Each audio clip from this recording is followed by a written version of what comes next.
那个8节而已。一个礼拜可以的，2个礼拜以上。然后结算也 OK 啊。而且回去要什么学到或者那学生好像下学期。这退上去7年级来说，太多了，多。有些就已经给他多些了，一个班至少。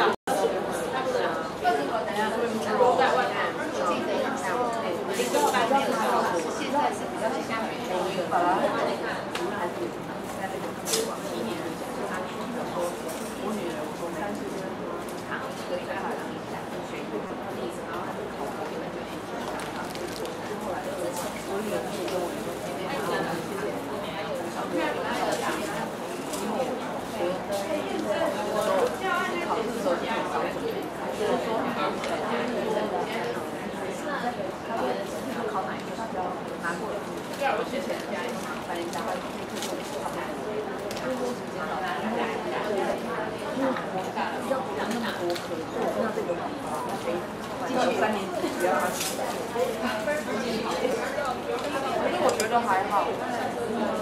正规的来讲，如果多成绩在学校的话，这个会应付。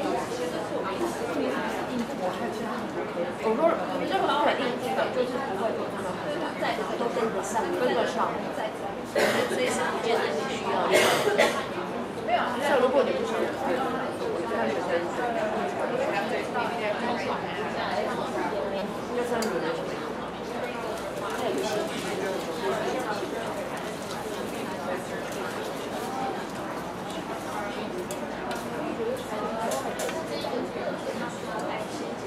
我问你哦，这跟小孩玩手机是比较多的上来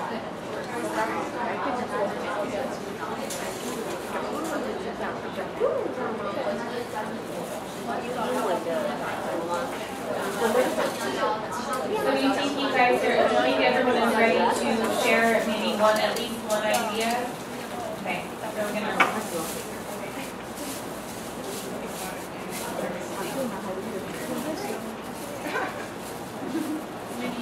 Tell us the theme and what maybe an authentic learning would be.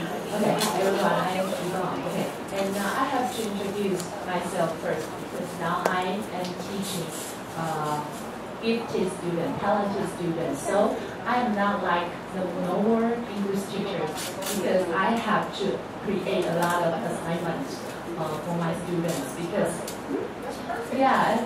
they are easily to get bored in class. So I have to create a lot of tasks for them to complete. And I remember in one of my lessons, in that lesson they are talking about how the children celebrate Mother's Day with their mother. Okay, and in that lesson they are talking about they are going to make a love coupon for their mom. But I haven't seen any of the love coupon on the textbook. So I come up with the idea that I made my students to make a real love coupon for their mother. So I want them to write down the phrases on the card. And I also want them to search on the internet to search some pictures which is related to the phrases, because some of their mothers, they are not good at English. So they have to look at the pictures. Yes, they have to look at the pictures to know how they can make their children to help them do the choices at home. So before Mother's Day, they give the mother coupon to their mom, and at the end of this semester, they really return some of the cards to me. And in my school, we also have a system called we also have a system just like what you have introduced, positive. Yeah, just like that. We have a reward card in our school, and if they return some of the cards to me, I will give them some points on the card. Okay, and I think, yeah, this is a kind of authentic material. Yes, so this is my, yeah. Thank you.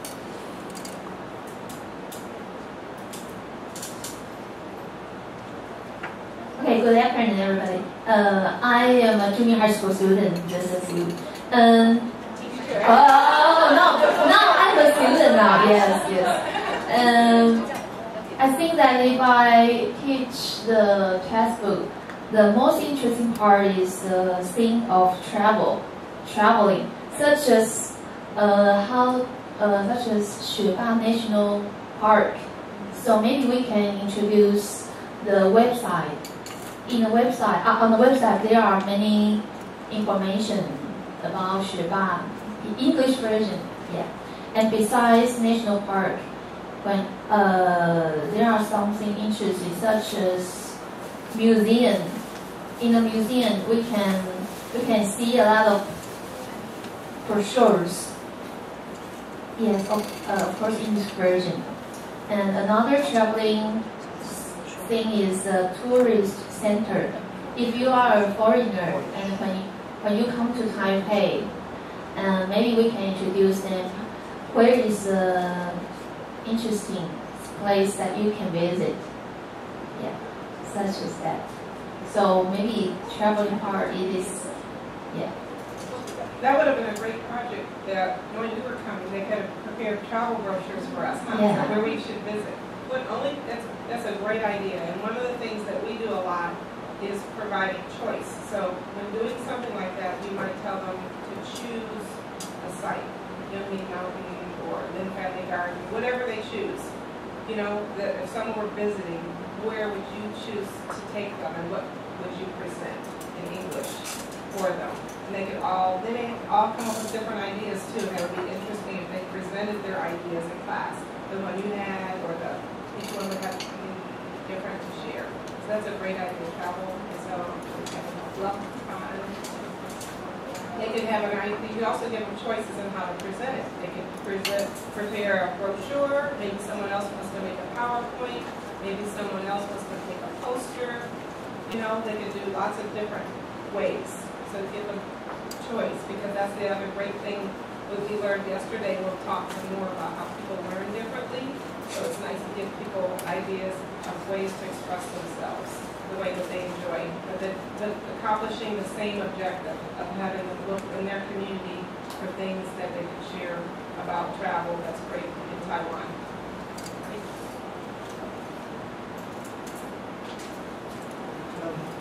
Hello, my name is Fisher, and I got an idea. I wonder if I can use English to teach physical education.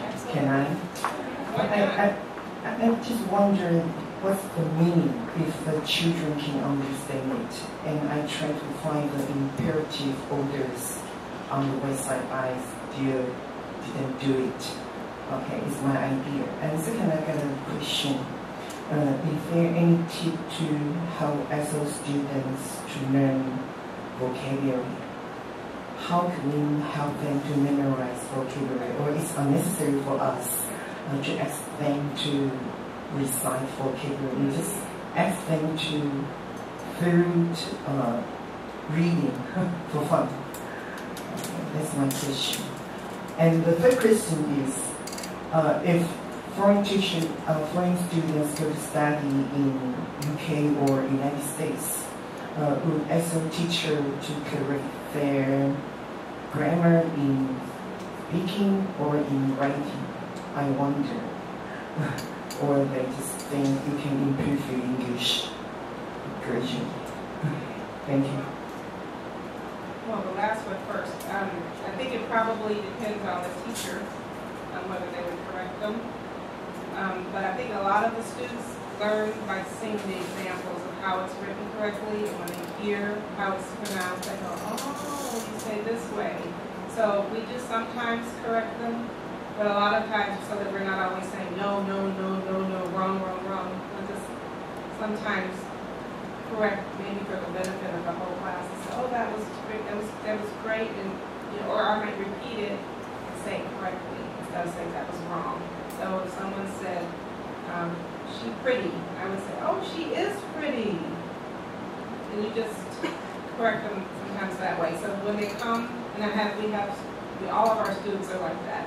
I don't sit there and I don't always tell them no, I'll just repeat it correctly. Or I'd say, that's great, I'm glad you said that. I want to show everyone how we would write that.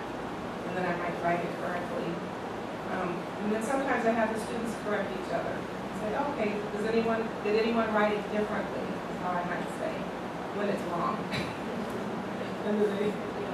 I don't say, oh, that's wrong. Good, bad. I don't ever say that because we want to encourage them. We're trying to be really positive, but we address it, but in a positive way. I don't just let it go, usually, unless I really don't know what they're saying, you know. Yeah, because we want to eliminate the fear, because if we keep telling them they're bad or wrong or stupid or whatever, then they won't say anything. So we want to be encouraging. So, did you want to say something? With vocabulary, the way all of my lessons work is maybe we'll do a little vocabulary at the beginning, and I think the general rule is never more than 5 to 10 words at a time. Too many words at one time is information overload. Too much for the brain. The brain won't remember the words. So if I have a focus on, yeah, I can show. So here.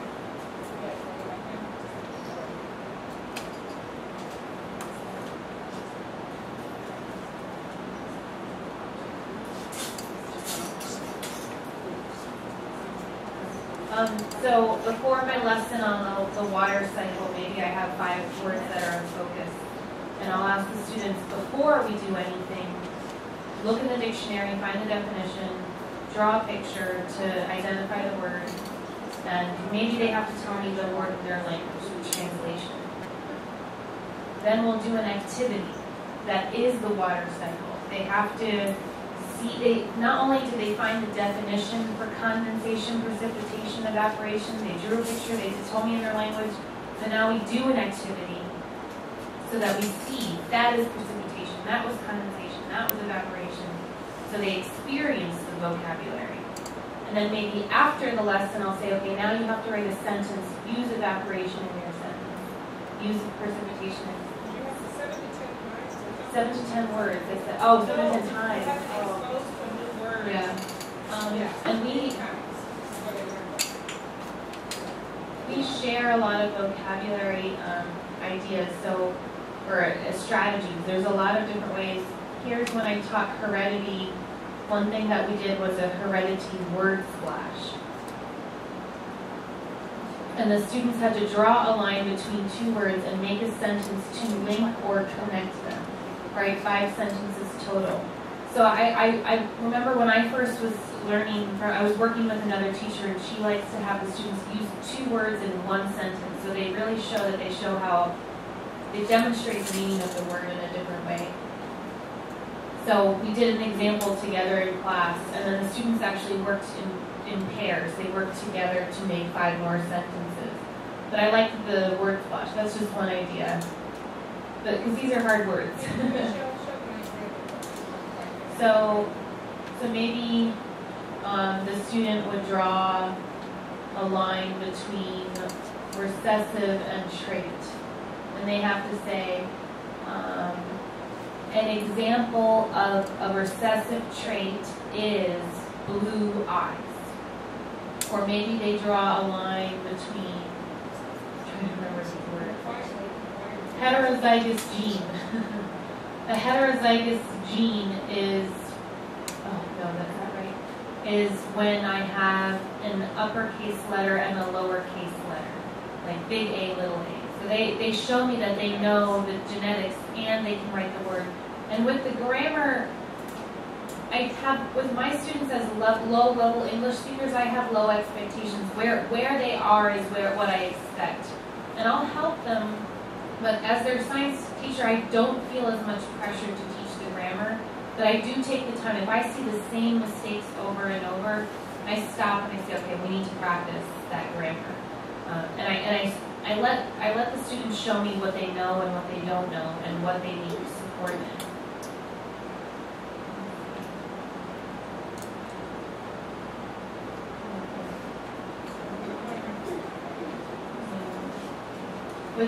With my higher level students, we do a lot.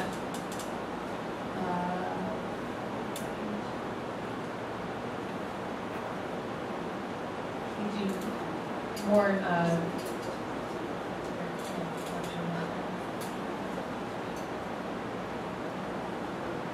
the term definition illustration. That's very common. Yeah, they always have to draw a picture to have a visual to support the idea, to support the word. With this one, with carousel waves,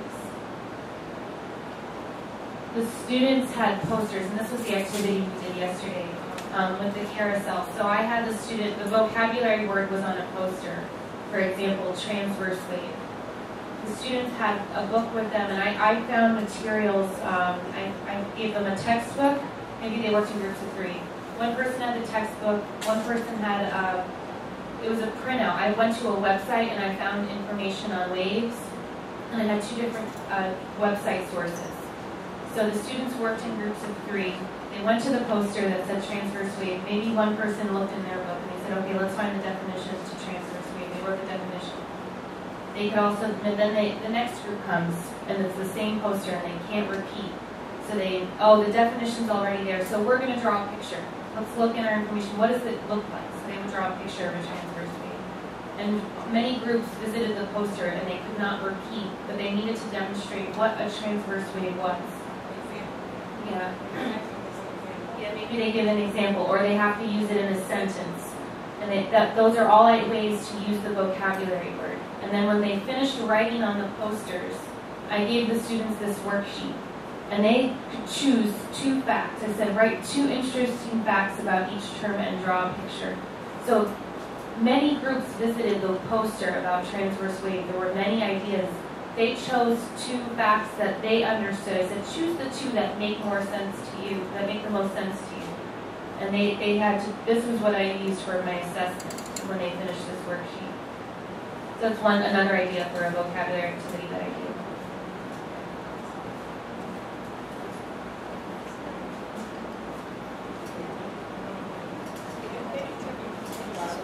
Okay, so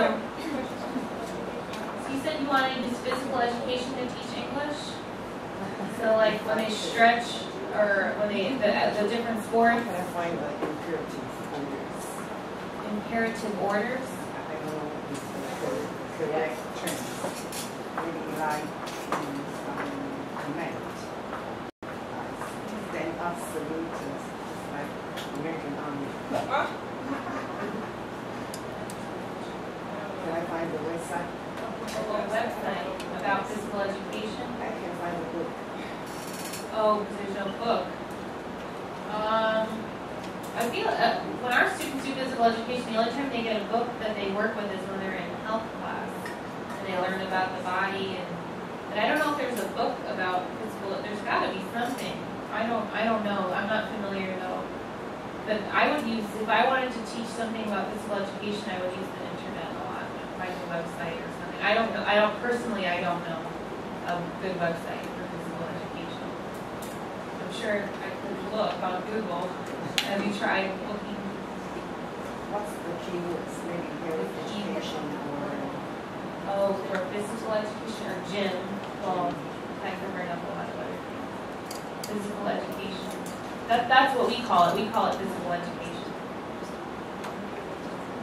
Does maybe someone else want to show or share another idea for how to make a fee more authentic? Then Claudia can share another.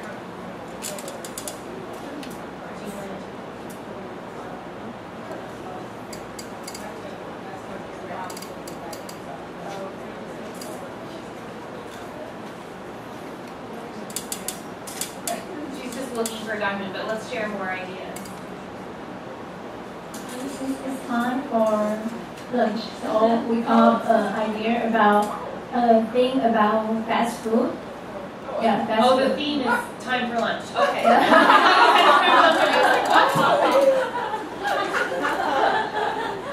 So it's nearby. There's a McDonald's, so maybe we can take our students to go there to help teach them. But before that, we can teach them some conversation about how to order food. Because it's easy for us to buy some fast foods and hamburgers in our native language, but in America, especially students like to eat fast food, so we can teach them how to buy food in America when they go to America. Yeah, so yeah. Or even if they don't go to America, they have to maybe, if you all go, is that a possibility? Can you go as a group to McDonald's or another restaurant? Personally, I hate but I understand because it's an American. Or maybe if they go to the 7-Eleven, they have to order. Or yeah, when you go together as a group to McDonald's and they have to order in English, they can prepare. Maybe they can write something first. Yeah, okay. Teach them some items about, different hamburgers, like Big Mac or some nuggets, something like that. As a vegetarian. I'm a vegetarian too. I have French fries. And it helps to go outside and do something in the real world, yeah.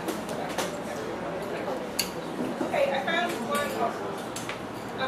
Just real quickly, we do a lot because I was telling you we focus on vocabulary development. So every unit, I don't make this up. This is part of my curriculum. This particular unit, we were going to conduct, create charts and graphs and analyze data. So before each unit, we make sure we introduce the new vocabulary. So what we do first is a pre-assessment. So we use this sheet a couple of times. I don't know why I can't, well, it's already going to do that, yeah.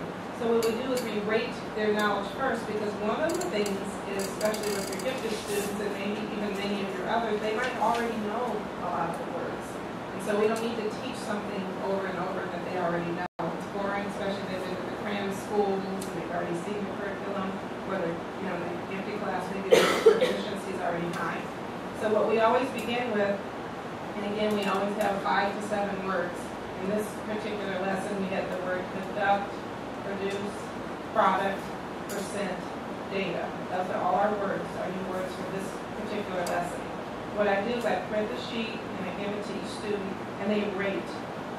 Whether it says rate using a scale. 1 means I don't know the word at all. 2 is I've seen it or heard it before. 3, I think I know what it means, but I could use a review. 4, I don't know it well. I know it well, and could easily teach it to the class. So they put their rating in there first. And I collect that so I can kind of see if nobody knows any of the words, we need to review all of them. And I review them generally pretty quickly anyway. And then I give it back to them, and this is what I use for their homework. After I present a PowerPoint with the definitions, and I'll show you the PowerPoint now, then I have them for homework or classwork if there's time left. And at first, I was having them only write the sentence for the one they didn't know, the new word. But then they were saying they knew them all. So I'm like, okay, we're going to write 5 sentences now. We use all the words correctly in a sentence. So this is how we do it first. We always try to see where they are first and what they understand. So this was the unit 3 on data research. So that was that particular one. Now I'm going to show you what, after we did a rating, I show them a PowerPoint presentation. And then we have a word wall. And so these words don't go away. They'll see them again and again because we leave it up on the screen. Okay, so what we do is the same words that they just rated. We then have this vocabulary lesson. And it shows them the root word is duck for duck. It's the Latin root, which means to lead or pull. And so they can see a picture of a conductor conducting the orchestra. They see a train, which has a conductor, which is pulled or led.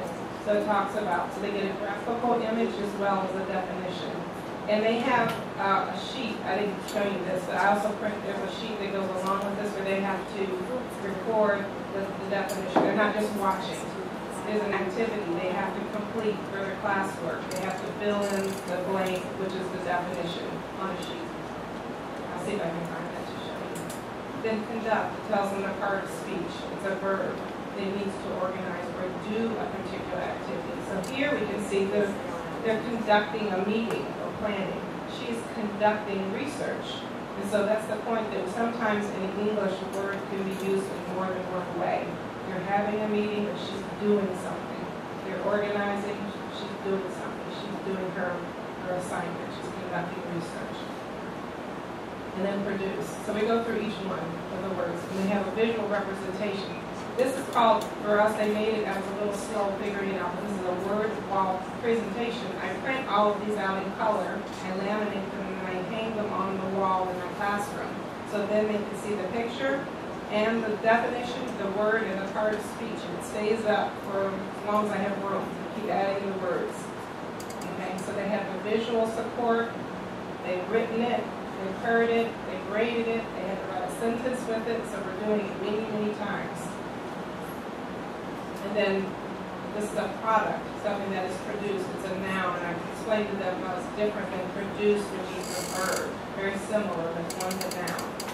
So a car is an example of a product. And then I might say, okay, give me some examples of other products, and then they'll tell me. Okay? So we have a conversation about it too. This is another way. They all know this from math, because they're all taking math classes. So the product of 7 times 3 is 21. So quantity obtained from multiplying.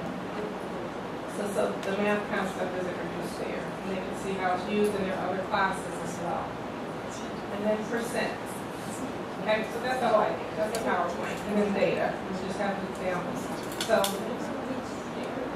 that's how we use our vocabulary in my curriculum. And we introduce each unit that way. So I'm sorry, you want to go ahead and now share? You had another idea.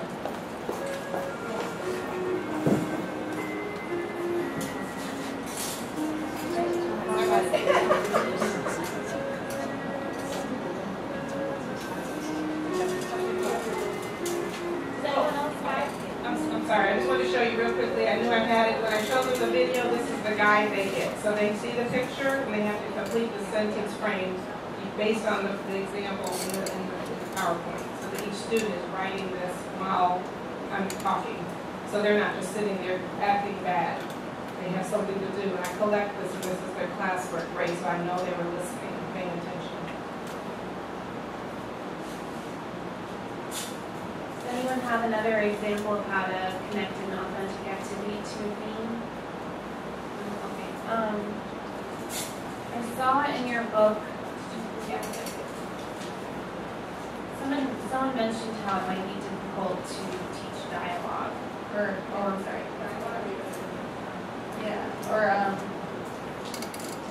and dialogue happens a lot in these comics, and I see you even have this Aladdin example here, and there's dialogue happening between the characters. So I know this website called Make Believe Comics,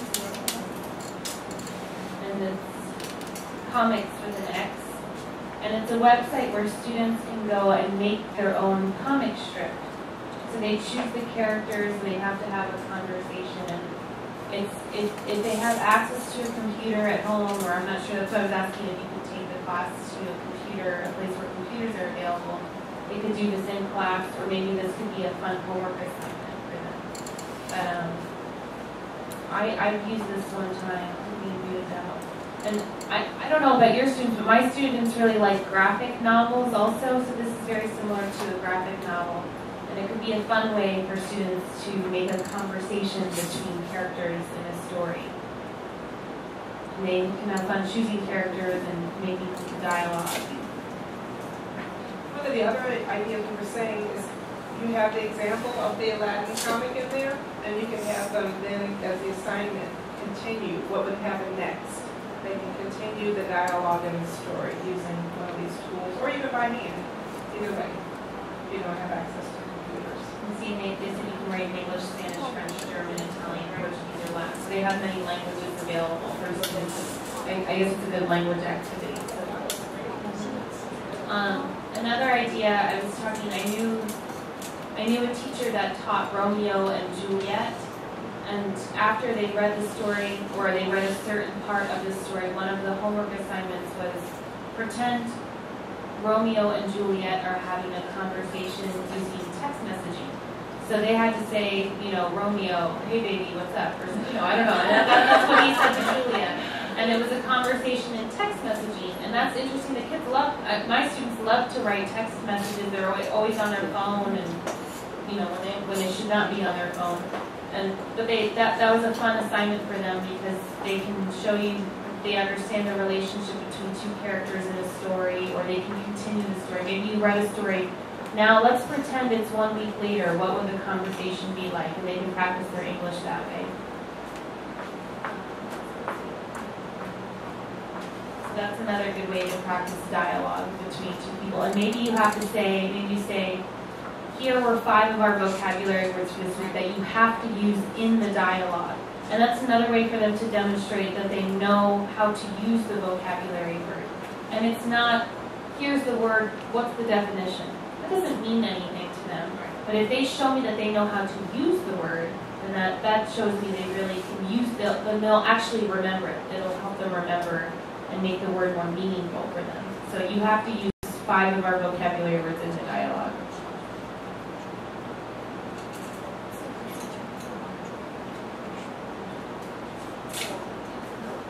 I know you have to use your books and you have to prepare for the exams. Are you more flexible with your homework assignment, or does the homework have to be page 6 from the book?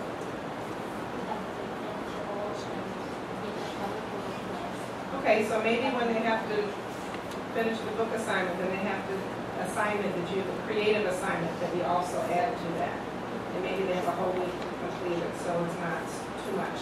You know, like maybe they have the book assignment, and as an extension of that, using that vocabulary assignment, and they then write the dialogue, the texting dialogue, or the look for the, you know, physical education words, or whatever. You know, you try and your themes in your little assignment with it to make it fun, so they don't see, oh, I have to memorize these awful words, but I have to use the words, and then it becomes more meaningful, like you said, and they'll remember it, and it reinforces the vocabulary that way. And so you have to learn about like different clothing items. So you have to tell me what your plans are for Monday, Tuesday, Wednesday, Thursday, Friday. What are you going to be wearing next week? And they have to write, show me. Oh. What are you going to wear this weekend, or when you go to McDonald's? When you go shopping, what is the outfit going to look like? Design the outfit that you know that you want to buy or that you want to wear on the